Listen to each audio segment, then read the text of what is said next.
Chapter 1. You are not your mind. The greatest obstacle to enlightenment. Enlightenment, what is that? A beggar had been sitting by the side of a road for over 30 years. One day a stranger walked by. "Spare some change," mumbled the beggar, mechanically holding out his old baseball cap. "I have nothing to give you," said the stranger. Then he asked, "What's that you are sitting on?" "Nothing," replied the beggar. "Just an old box. I have been sitting on it for as long as I can remember." "Ever looked inside?" asked the stranger. "No," said the beggar. "What's the point?" "There's nothing in there." "Have a look inside," insisted the stranger. The beggar managed to pry open the lid. With astonishment, disbelief, and elation, he saw that the box was filled with gold.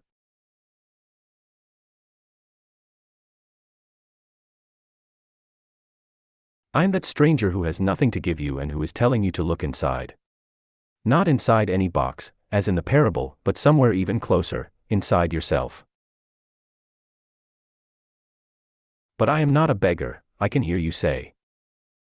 Those who have not found their true wealth, which is the radiant joy of being and the deep, unshakable peace that comes with it, are beggars, even if they have great material wealth. They are looking outside for scraps of pleasure or fulfillment, for validation, security, or love, while they have a treasure within that not only includes all those things but is infinitely greater than anything the world can offer. The word enlightenment conjures up the idea of some superhuman accomplishment, and the ego likes to keep it that way, but it is simply your natural state of felt oneness with being. It is a state of connectedness with something immeasurable and indestructible, something that, almost paradoxically, is essentially you and yet is much greater than you. It is finding your true nature beyond name and form. The inability to feel this connectedness gives rise to the illusion of separation, from yourself and from the world around you. You then perceive yourself, consciously or unconsciously, as an isolated fragment. Fear arises, and conflict within and without becomes the norm. I love the Buddha's simple definition of enlightenment as the end of suffering. There is nothing superhuman in that, is there? Of course, as a definition, it is incomplete. It only tells you what enlightenment is not, no suffering. But what's left when there is no more suffering? The Buddha is silent on that, and his silence implies that you'll have to find out for yourself. He uses a negative definition so that the mind cannot make it into something to believe in or into a superhuman accomplishment, a goal that is impossible for you to attain. Despite this precaution, the majority of Buddhists still believe that enlightenment is for the Buddha, not for them, at least not in this lifetime. You used the word being. Can you explain what you mean by that? Being is the eternal, ever-present one life beyond the myriad forms of life that are subject to birth and death. However, being is not only beyond but also deep within every form as its innermost invisible and indestructible essence. This means that it is accessible to you now as your own deepest self, your true nature. But don't seek to grasp it with your mind. Don't try to understand it. You can know it only when the mind is still. When you are present, when your attention is fully and intensely in the now, being can be felt, but it can never be understood mentally. To regain awareness of being and to abide in that state of feeling realization is enlightenment. When you say being, are you talking about God? If you are, then why don't you say it? The word God has become empty of meaning through thousands of years of misuse. I use it sometimes, but I do so sparingly. By misuse, I mean that people who have never even glimpsed the realm of the sacred, the infinite vastness behind that word, use it with great conviction, as if they knew what they are talking about. Or they argue against it, as if they knew what it is that they are denying. This misuse gives rise to absurd beliefs, assertions, and egoic delusions, such as, my or our God is the only true God, and your God is false, or Nietzsche's famous statement, God is dead. The word God has become a closed concept. The moment the word is uttered, a mental image is created, no longer, perhaps, of an old man with a white beard, but still a mental representation of someone or something outside you, and, yes, almost inevitably a male someone or something. Neither God nor being nor any other word can define or explain the ineffable reality behind the word, so the only important question is whether the word is a help or a hindrance in enabling you to experience that toward which it points. Does it point beyond itself to that transcendental reality, or does it lend itself too easily to becoming no more than an idea in your head that you believe in, a mental idol? The word being explains nothing, but nor does God. Being, however, has the advantage that it is an open concept. It does not reduce the infinite invisible to a finite entity. It is impossible to form a mental image of it. Nobody can claim exclusive possession of being. It is your very essence, and it is immediately accessible to you as the feeling of your own presence, the realization I am that is prior to I am this or I am that. So it is only a small step from the word being to the experience of being. What is the greatest obstacle to experiencing this reality? Identification with your mind, which causes thought to become compulsive. Not to be able to stop thinking is a dreadful affliction, but we don't realize this because almost everybody is suffering from it, so it is considered normal. This incessant mental noise prevents you from finding that realm of inner stillness that is inseparable from being. It also creates a false mind-made self that casts a shadow of fear and suffering. We will look at all that in more detail later. The philosopher Descartes believed that he had found the most fundamental truth when he made his famous statement, "I think, therefore I am." He had, in fact, given expression to the most basic error, to equate thinking with being and identity with thinking. The compulsive thinker, which means almost everyone, lives in a state of apparent separateness, in an insanely complex world of continuous problems and conflict, a world that reflects the ever-increasing fragmentation of the mind. Enlightenment is a state of wholeness, of being at one and therefore at peace. At one with life in its manifested aspect, the world, as well as with your deepest self and life unmanifest, at one with being. Enlightenment is not only the end of suffering and of continuous conflict within and without, but also the end of the dreadful enslavement to incessant thinking. What an incredible liberation this is! Identification with your mind creates an opaque screen of concepts, labels, images, words, judgments, and definitions that blocks all true relationship. It comes between you and yourself, between you and your fellow man and woman, between you and nature, between you and God. It is this screen of thought that creates the illusion of separateness, the illusion that there is you and a totally separate other. You then forget the essential fact that, underneath the level of physical appearances and separate forms, you are one with all that is. By forget, I mean that you can no longer feel this oneness as self-evident reality. You may believe it to be true, but you no longer know it to be true. A belief may be comforting. Only through your own experience, however, does it become liberating. Thinking has become a disease. Disease happens when things get out of balance. For example, there is nothing wrong with cells dividing and multiplying in the body, but when this process continues in disregard of the total organism, cells proliferate and we have disease. Note, the mind is a superb instrument if used rightly. Used wrongly, however, it becomes very destructive. To put it more accurately, it is not so much that you use your mind wrongly, you usually don't use it at all. It uses you. This is the disease. You believe that you are your mind. This is the delusion. The instrument has taken you over. I don't quite agree. It is true that I do a lot of aimless thinking, like most people, but I can still choose to use my mind to get and accomplish things, and I do that all the time. Just because you can solve a crossword puzzle or build an atom bomb doesn't mean that you use your mind. Just as dogs love to chew bones, the mind loves to get its teeth into problems. That's why it does crossword puzzles and builds atom bombs. You have no interest in either. Let me ask you this, can you be free of your mind whenever you want to? Have you found the off button? You mean stop thinking altogether? No, I can't, except maybe for a moment or two. Then the mind is using you. You are unconsciously identified with it, so you don't even know that you are its slave. It's almost as if you were possessed without knowing it, and so you take the possessing entity to be yourself. The beginning of freedom is the realization that you are not the possessing entity, the thinker. Knowing this enables you to observe the entity. The moment you start watching the thinker, a higher level of consciousness becomes activated. You then begin to realize that there is a vast realm of intelligence beyond thought, that thought is only a tiny aspect of that intelligence. You also realize that all the things that truly matter, beauty, love, creativity, joy, inner peace, arise from beyond the mind. You begin to awaken. Freeing yourself from your mind. What exactly do you mean by watching the thinker? When someone goes to the doctor and says, "I hear a voice in my head," he or she will most likely be sent to a psychiatrist. The fact is that, in a very similar way, virtually everyone hears a voice, or several voices, in their head all the time, the involuntary thought processes that you don't realize you have the power to stop.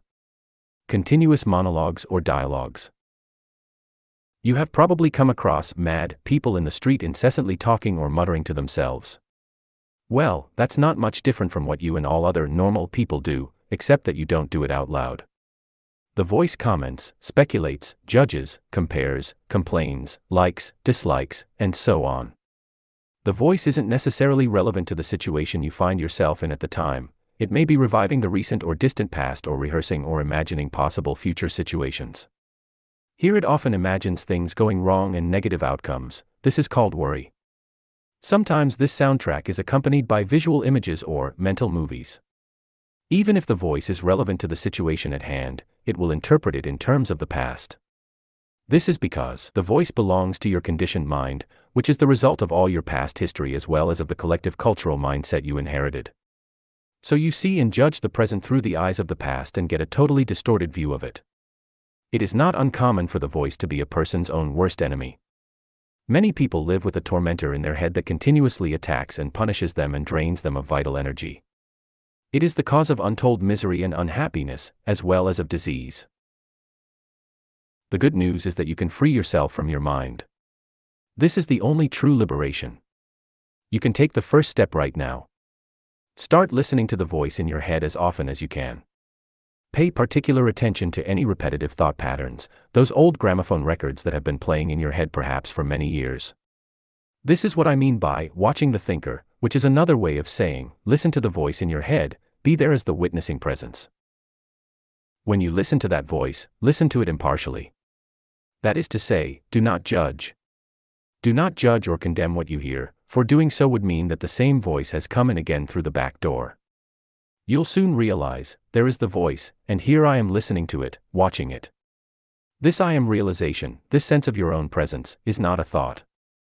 It arises from beyond the mind. So when you listen to a thought, you are aware not only of the thought but also of yourself as the witness of the thought.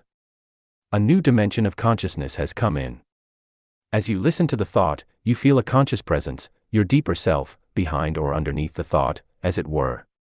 The thought then loses its power over you and quickly subsides, because you are no longer energizing the mind through identification with it.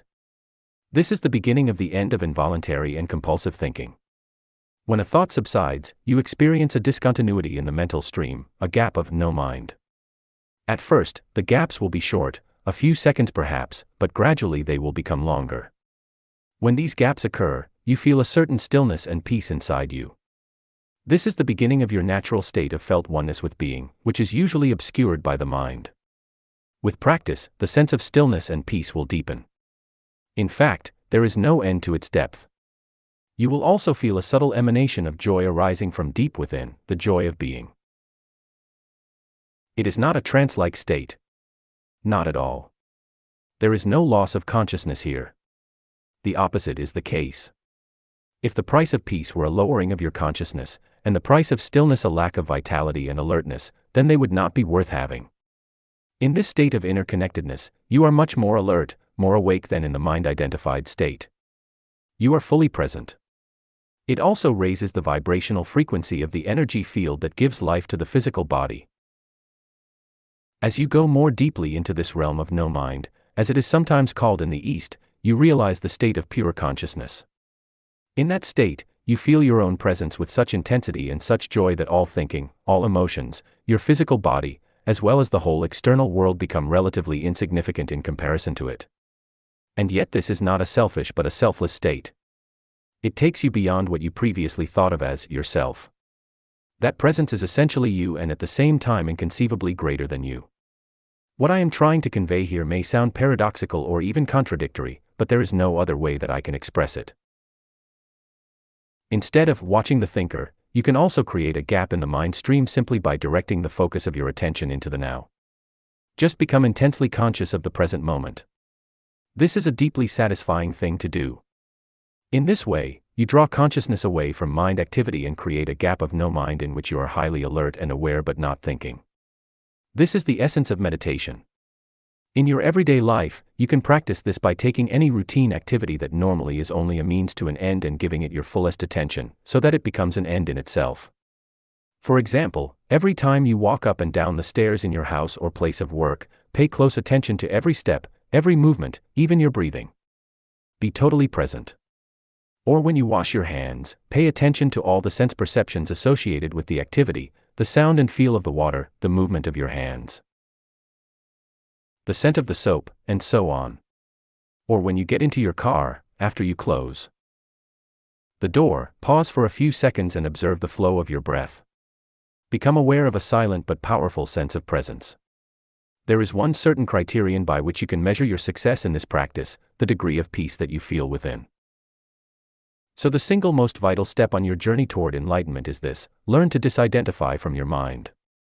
Every time you create a gap in the stream of mind, the light of your consciousness grows stronger.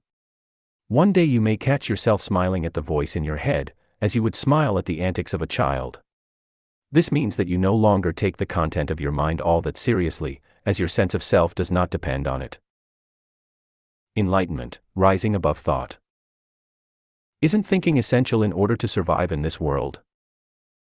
Your mind is an instrument, a tool. It is there to be used for a specific task, and when the task is completed, you lay it down. As it is, I would say about 80 to 90% of most people's thinking is not only repetitive and useless, but because of its dysfunctional and often negative nature, much of it is also harmful. Observe your mind and you will find this to be true. It causes a serious leakage of vital energy. This kind of compulsive thinking is actually an addiction. What characterizes an addiction? Quite simply this: you no longer feel that you have the choice to stop. It seems stronger than you. It also gives you a false sense of pleasure, pleasure that invariably turns into pain. Why should we be addicted to thinking? Because you are identified with it, which means that you derive your sense of self from the content and activity of your mind. Because you believe that you would cease to be if you stopped thinking. As you grow up, you form a mental image of who you are, based on your personal and cultural conditioning. We may call this phantom self the ego. It consists of mind activity and can only be kept going through constant thinking. The term ego means different things to different people, but when I use it here it means a false self, created by unconscious identification with the mind. To the ego, the present moment hardly exists. Only past and future are considered important. This total reversal of the truth accounts for the fact that in the ego mode the mind is so dysfunctional. It is always concerned with keeping the past alive, because without it, who are you? It constantly projects itself into the future to ensure its continued survival and to seek some kind of release or fulfillment there. It says, one day, when this, that, or the other happens, I am going to be okay, happy, at peace. Even when the ego seems to be concerned with the present, it is not the present that it sees, it misperceives it completely because it looks at it through the eyes of the past. Or it reduces the present to a means to an end that always lies in the mind-projected future. Observe your mind and you'll see that this is how it works. The present moment holds the key to liberation. But you cannot find the present moment as long as you are your mind. I don't want to lose my ability to analyze and discriminate. I wouldn't mind learning to think more clearly, in a more focused way, but I don't want to lose my mind. The gift of thought is the most precious thing we have. Without it, we would just be another species of animal. The predominance of mind is no more than a stage in the evolution of consciousness. We need to go on to the next stage now as a matter of urgency, otherwise, we will be destroyed by the mind, which has grown into a monster. I will talk about this in more detail later. Thinking and consciousness are not synonymous. Thinking is only a small aspect of consciousness. Thought cannot exist without consciousness, but consciousness does not need thought. Enlightenment means rising above thought, not falling back to a level below thought, the level of an animal or a plant. In the enlightened state, you still use your thinking mind when needed, but in a much more focused and effective way than before. You use it mostly for practical purposes, but you are free of the involuntary internal dialogue, and there is inner stillness. When you do use your mind, and particularly when a creative solution is needed, you oscillate every few minutes or so between thought and stillness, between mind and no mind. No mind is consciousness without thought. Only in that way is it possible to think creatively, because only in that way does thought have any real power. Thought alone, when it is no longer connected with the much vaster realm of consciousness, quickly becomes barren, insane, destructive. The mind is essentially a survival machine. Attack and defense against other minds, gathering, storing, and analyzing information. This is what it is good at, but it is not at all creative. All true artists, whether they know it or not, create from a place of no mind, from inner stillness. The mind then gives form to the creative impulse or insight. Even the great scientists have reported that their creative breakthroughs came at a time of mental quietude. The surprising result of a nationwide inquiry among America's most eminent mathematicians, including Einstein, to find out their working methods, was that thinking plays only a subordinate part in the brief, decisive phase of the creative act itself. So I would say that the simple reason why the majority of scientists are not creative is not because they don't know how to think, but because they don't know how to stop thinking. It wasn't through the mind, through thinking, that the miracle that is life on earth or your body were created and are being sustained. There is clearly an intelligence at work that is far greater than the mind. How can a single human cell measuring 1/1,000 of an inch across contain instructions within its DNA that would fill 1,000 books of 600 pages each? The more we learn about the workings of the body, the more we realize just how vast is the intelligence at work within it and how little we know. When the mind reconnects with that, it becomes a most wonderful tool. It then serves something greater than itself. Emotion, the body's reaction to your mind. What about emotions? I get caught up in my emotions more than I do in my mind. Mind, in the way I use the word, is not just thought. It includes your emotions as well as all unconscious mental emotional reactive patterns. Emotion arises at the place where mind and body meet. It is the body's reaction to your mind, or you might say, a reflection of your mind in the body. For example, an attack thought or a hostile thought will create a buildup of energy in the body that we call anger. The body is getting ready to fight. The thought that you are being threatened, physically or psychologically, causes the body to contract, and this is the physical side of what we call fear. Research has shown that strong emotions even cause changes in the biochemistry of the body. These biochemical changes represent the physical or material aspect of the emotion. Of course, you are not usually conscious of all your thought patterns, and it is often only through watching your emotions that you can bring them into awareness.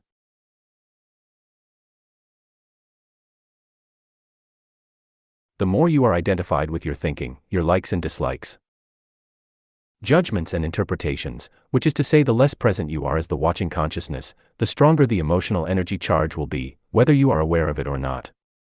If you cannot feel your emotions, if you are cut off from them, you will eventually experience them on a purely physical level, as a physical problem or symptom. A great deal has been written about this in recent years, so we don't need to go into it here. A strong unconscious emotional pattern may even manifest as an external event that appears to just happen to you.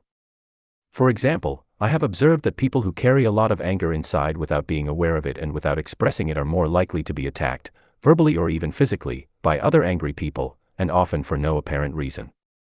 They have a strong emanation of anger that certain people pick up subliminally and that triggers their own latent anger. If you have difficulty feeling your emotions, start by focusing attention on the inner energy field of your body. Feel the body from within. This will also put you in touch with your emotions. We will explore this in more detail later. You say that an emotion is the mind's reflection in the body.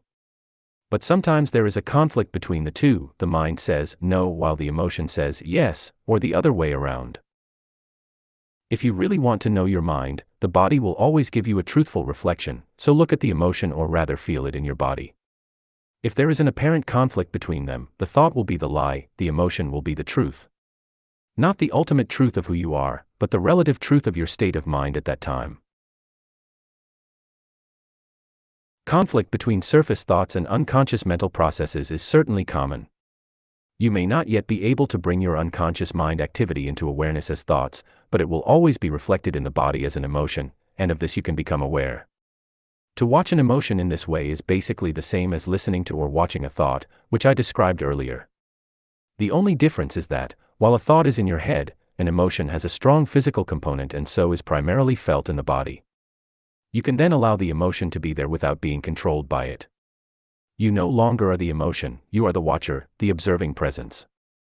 If you practice this, all that is unconscious in you will be brought into the light of consciousness. So observing our emotions is as important as observing our thoughts. Yes. Make it a habit to ask yourself, what's going on inside me at this moment? That question will point you in the right direction. But don't analyze, just watch.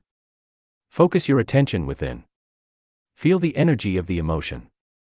If there is no emotion present, take your attention more deeply into the inner energy field of your body. It is the doorway into being. An emotion usually represents an amplified and energized thought pattern, and because of its often overpowering energetic charge, it is not easy initially to stay present enough to be able to watch it. It wants to take you over, and it usually succeeds, unless there is enough presence in you. If you are pulled into unconscious identification with the emotion through lack of presence, which is normal, the emotion temporarily becomes you. Often a vicious circle builds up between your thinking and the emotion, they feed each other. The thought pattern creates a magnified reflection of itself in the form of an emotion, and the vibrational frequency of the emotion keeps feeding the original thought pattern. By dwelling mentally on the situation, event, or person that is the perceived cause of the emotion, the thought feeds energy to the emotion, which in turn energizes the thought pattern, and so on. Basically, all emotions are modifications of one primordial, undifferentiated emotion that has its origin in the loss of awareness of who you are beyond name and form. Because of its undifferentiated nature, it is hard to find a name that precisely describes this emotion. Fear comes close, but apart from a continuous sense of threat, it also includes a deep sense of abandonment and incompleteness. It may be best to use a term that is as undifferentiated as that basic emotion and simply call it pain. One of the main tasks of the mind is to fight or remove that emotional pain, which is one of the reasons for its incessant activity, but all it can ever achieve is to cover it up temporarily. In fact, the harder the mind struggles to get rid of the pain, the greater the pain. The mind can never find the solution, nor can it afford to allow you to find the solution, because it is itself an intrinsic part of the problem. Imagine a chief of police trying to find an arsonist when the arsonist is the chief of police. You will not be free of that pain until you cease to derive your sense of self from identification with the mind, which is to say from ego. The mind is then toppled from its place of power and being reveals itself as your true nature. Yes, I know what you are going to ask. I was going to ask, what about positive emotions such as love and joy? They are inseparable from your natural state of interconnectedness with being. Glimpses of love and joy or brief moments of deep peace are possible whenever a gap occurs in the stream of thought. For most people, such gaps happen rarely and only accidentally, in moments when the mind is rendered speechless, sometimes triggered by great beauty, extreme physical exertion, or even great danger. Suddenly, there is inner stillness. And within that stillness there is a subtle but intense joy, there is love, there is peace. Usually, such moments are short-lived, as the mind quickly resumes its noise-making activity that we call thinking. Love, joy, and peace cannot flourish until you have freed yourself from mind dominance. But they are not what I would call emotions. They lie beyond the emotions, on a much deeper level. So you need to become fully conscious of your emotions and be able to feel them before you can feel that which lies beyond them. Emotion literally means disturbance. The word comes from the Latin emovere, meaning to disturb. Love, joy, and peace are deep states of being, or rather three aspects of the state of interconnectedness with being. As such, they have no opposite. This is because they arise from beyond the mind. Emotions, on the other hand, being part of the dualistic mind, are subject to the law of opposites. This simply means that you cannot have good without bad. So in the unenlightened, mind-identified condition, what is sometimes wrongly called joy is the usually short-lived pleasure side of the continuously alternating pain/pleasure cycle. Pleasure is always derived from something outside you, whereas joy arises from within. The very thing that gives you pleasure today will give you pain tomorrow, or it will leave you, so its absence will give you pain. And what is often referred to as love may be pleasurable and exciting for a while, but it is an addictive clinging, an extremely needy condition that can turn into its opposite at the flick of a switch. Many love relationships, after the initial euphoria has passed, actually oscillate between love and hate, attraction and attack. Real love doesn't make you suffer. How could it? It doesn't suddenly turn into hate, nor does real joy turn into pain. As I said, even before you are enlightened, before you have freed yourself from your mind, you may get glimpses of true joy, true love, or of a deep inner peace, still but vibrantly alive. These are aspects of your true nature, which is usually obscured by the mind. Even within a normal, addictive relationship, there can be moments when the presence of something more genuine, something incorruptible, can be felt. But they will only be glimpses, soon to be covered up again through mind interference. It may then seem that you had something very precious and lost it, or your mind may convince you that it was all an illusion anyway. The truth is that it wasn't an illusion, and you cannot lose it. It is part of your natural state, which can be obscured but can never be destroyed by the mind. Even when the sky is heavily overcast, the sun hasn't disappeared. It's still there on the other side of the clouds. The Buddha says that pain or suffering arises through desire or craving, and that to be free of pain we need to cut the bonds of desire. All cravings are the mind seeking salvation or fulfillment in external things and in the future as a substitute for the joy of being. As long as I am my mind, I am those cravings, those needs, wants, attachments, and aversions, and apart from them there is no I, except as a mere possibility, an unfulfilled potential, a seed that has not yet sprouted. In that state, even my desire to become free or enlightened is just another craving for fulfillment or completion in the future. So don't seek to become free of desire or achieve enlightenment. Become present. Be there as the observer of the mind. Instead of quoting the Buddha, be the awakened one, which is what the word Buddha means. Humans have been in the grip of pain for eons, ever since they fell from the state of grace, entered the realm of time and mind, and lost awareness of being. At that point, they started to perceive themselves as meaningless fragments in an alien universe, unconnected to the source and to each other. Pain is inevitable as long as you are identified with your mind, which is to say as long as you are unconscious, spiritually speaking. I am talking here primarily of emotional pain, which is also the main cause of physical pain and physical disease. Resentment, hatred, self-pity, guilt, anger, depression, jealousy, and so on, even the slightest irritation, are all forms of pain. And every pleasure or emotional high contains within itself the seed of pain, its inseparable opposite, which will manifest in time. Anybody who has ever taken drugs to get high will know that the high eventually turns into a low, that the pleasure turns into some form of pain. Many people also know from their own experience how easily and quickly an intimate relationship can turn from a source of pleasure to a source of pain. Seen from a higher perspective, both the negative and the positive polarities are faces of the same coin, are both part of the underlying pain that is inseparable from the mind-identified egoic state of consciousness. There are two levels to your pain, the pain that you create now, and the pain from the past that still lives on in your mind and body. Ceasing to create pain in the present and dissolving past pain, this is what I want to talk about now.